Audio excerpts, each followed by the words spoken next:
Assalamualaikum warahmatullahi wabarakatuh. Alhamdulillahi rabbil alamin. Hamdas syakirin, hamdan na'imin, hamdan yuafi ni'amahu wa yukafi mazidah. Ya Rabbana lakal hamdu kama yanbaghi li jalali wajhikal karim wa azimi sultanik. Allahumma fassalli wa sallim wa barik ala hadan nabiyil karim nabina Muhammadin wa ala alihi wa sahbihi ajmain. Amma ba'd. Yang terhormat Bapak Wakil Bupati Gunung Kidul yang mewakili Ibu Bupati, Bapak Dr. Muhammad Himawan Wahyudi, mantan Ketua DPP IMM sementara. Dan saya juga mantan anggota DPP IMM bagian hubungan luar negeri. Dulu saya DPP IMM di zaman ketuanya Nizam Burhanuddin. Saya tinggal di Jogja tapi ditunjuk bagian luar negeri. Luar negerinya Sleman, Gunung Kidul, Bantul, Kulon Progo. Tapi alhamdulillah waktu DPP IMM saya dikirim oleh IMM untuk mengikuti Dauratul A'immah wal Khutaba Al-Alamiyah, latihan imam dan khatib internasional di Universitas Al-Azhar selama 2,5 bulan. Dari PP Muhammadiyah yang dikirim Bapak Muhammad Muqaddas, Majelis Tabligh. Yang terhormat Bapak dari Kejaksaan, dari Kasdim, yang terhormat Bapak Ketua Pimpinan Daerah Muhammadiyah Gunung Kidul, yang terhormat Pimpinan Alba, anggota Alba Gunung Kidul.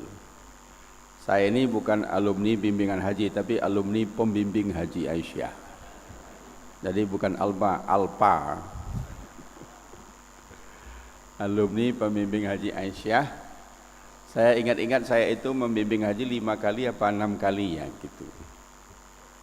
Paling sedikit 5, paling banyak 6. Terakhir saya naik haji tahun 2014 menjadi wakil Amirul Hajj. Lebih enak daripada jadi pembimbing Haji Aisyah. Nah, tidak ada kerjanya.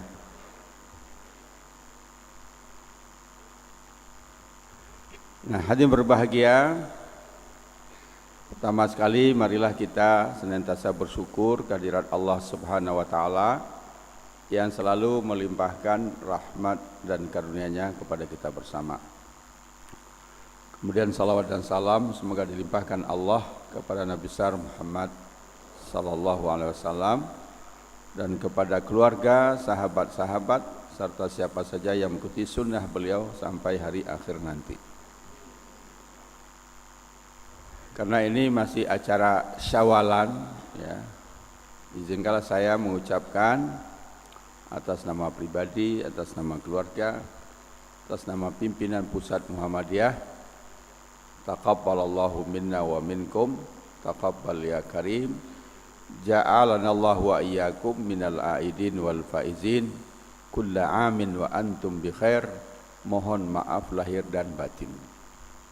Lengkap.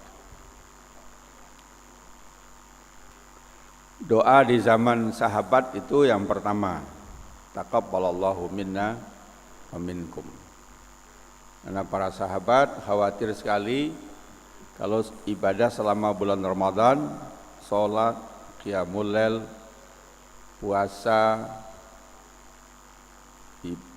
zikir, doa, sedekah dan lain-lain, khawatir kalau tidak diterima oleh Allah Subhanahu wa taala.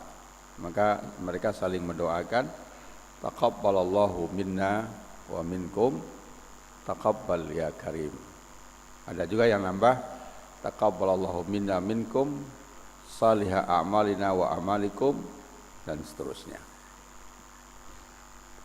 Tapi kemudian saya tidak tahu persis siapa yang menambah, ditambah lagi dengan doa ja'alanallahu wa iyyakum minal aidin wal faizin. Sampai di Indonesia diringkas menjadi minal aidin wal faizin. Soal lengkapnya ja'alanallahu wa iyyakum minal aidin wal faizin. Karena puasa sebulan itu seperti perang, yaitu perang melawan hawa nafsu, dan didoakan supaya pulang dari medan perang dengan membawa kemenangan. Minal aidin wal faizin. Nah, belakangan ini ditambah lagi di Arab dengan doa lain, kulla amin wa antum bi khair. Supaya sepanjang tahun Anda semua dalam keadaan baik. Nah, sampai di Indonesia tidak mau kalah, ditambah lagi dengan mohon maaf lahir dan batin. Jadi ada sajaknya. Nah, yang populer itu minal aidin wal faizin, mohon maaf lahir dan batin. Sehingga tatkala di televisi ditanya apa arti minal aidin wal faizin, pemirsa langsung menjawab mohon maaf lahir dan batin.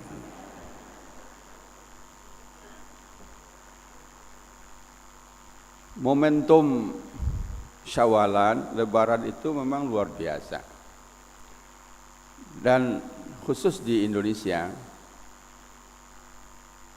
halal bihalal itu sangat besar. Jadi mungkin ini peristiwa budaya yang sangat besar. Kalau kita bandingkan dengan di Timur Tengah, di Timur Tengah itu Idul Fitri itu sederhana saja, malam-malam takbir, besok salat Id, habis itu mengucapkan Id Mubarak, selesai. Taqabbalallahu minna wa minkum. Kalaupun ada berkunjung, ya paling tinggi dikasih permen 1 biji. Cuma permen aja 1. Nah, tapi kalau di Arab Saudi di setiap tamu disemprot dengan parfum. Nah, kalau datang tamu lagi semprot. Jadi kalau kita berkunjung ke 5 rumah, 1 hari sudah 5 macam parfum melekat di baju kita. Sudah selesai.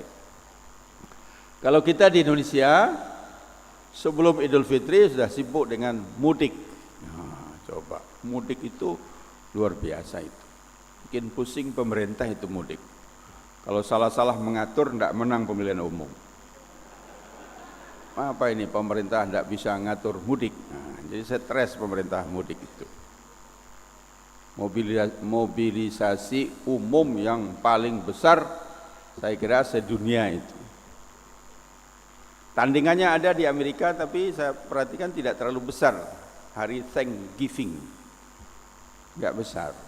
Mudik di Indonesia yang paling besar. Nah, setelah salat Id juga banyak lagi acaranya. Sebelum salat Id malamnya sudah takbir keliling. Ada yang bawa obor segala, nggak ada di tempat lain. Setelah sholat itu panjang lagi acaranya. Tidak hanya sekedar salam-salaman, tapi berkunjung, keluarlah opor, lontong, kue macam-macam, terus sebulan penuh sampai akhir Syawal.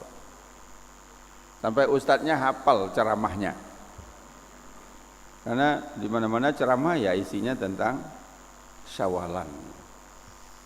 Nah, jadi halal bihalal itu suatu kreasi budaya yang paling umum, karena melibatkan semua, bahkan lintas agama. Yang non muslim juga sudah banyak yang ikut halal bihalal.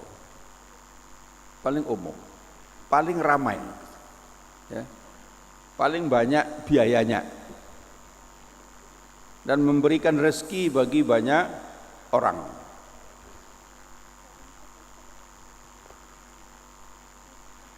Indonesia ini negara muslim terbesar di dunia yang sangat kreatif dengan budaya. Kalau kita bandingkan dengan wilayah-wilayah lain, baik di Timur Tengah, di Eropa, di Amerika, Asia Selatan, Asia Tenggara, Indonesia ini paling banyak budaya Islam. Ya. Nah, tentu bagi kita,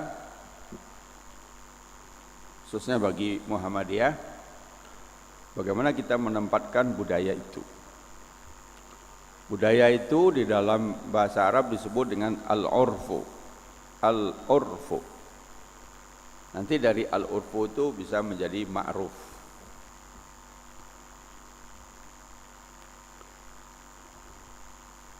Budaya di dalam Islam itu masuk bahagian yang bersifat mutaghayyirat, bukan yang sawabit. Bapak Ibu-ibu yang saya hormati, ajaran Islam itu bisa kita bagi dua dari satu aspek. Pertama, ajaran Islam yang bersifat sabit, jamaknya sawabit, tetap, tidak boleh berubah-ubah, kapanpun, dimanapun, dalam keadaan apapun, dia tetap seperti itu, murni, harus dijaga kemurniannya, nggak boleh berubah, sawabit. Nah, dari 4 ajaran Islam di dalam matan keyakinan dan cita-cita hidup Muhammadiyah kan dibagi 4 ajaran Islam: akidah, akhlak, ibadah, muamalat duniawiyah. Atau kalau kita rubah sedikit susunannya, akidah, ibadah, akhlak, dan muamalat. Nah, yang sawabit itu pertama akidah. Akidah itu sawabit, tetap, tidak boleh berubah. Tegas, jelas.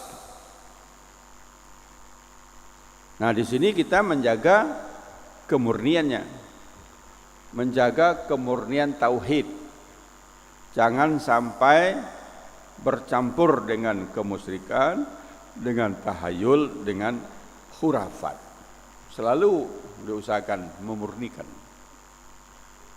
Ibarat mata air yang dari pegunungan mengalir terus sampai di depan rumah kita, di kali itu sudah ada kotorannya, ada daun, ada sampah. Nah, itu harus dimurnikan. Islam dibawa oleh Nabi Muhammad SAW sampai sekarang sudah 14 abad dan sudah memasuki abad ke-15. Lagi masuk ke Indonesia. Dan sebelum Islam masuk ke Indonesia, sudah ada ajaran animisme, ada ajaran dinamisme, ada Hindu, ada Buddha yang sangat kuat. Dan banyak kerajaan-kerajaannya besar, peninggalan-peninggalannya juga besar. Ada Candi Borobudur, ada Candi Prambanan. Itu dua-duanya kan musalla, ma'bad, tempat sembahyang. Nah, kalau tempat sembahyangnya sebesar Candi Borobudur, berarti umatnya kan banyak sekali. Begitu besar. Kerajaan-kerajaan juga besar. Kemudian datang Islam, berubah kerajaan-kerajaan Hindu Buddha menjadi kerajaan-kerajaan Islam.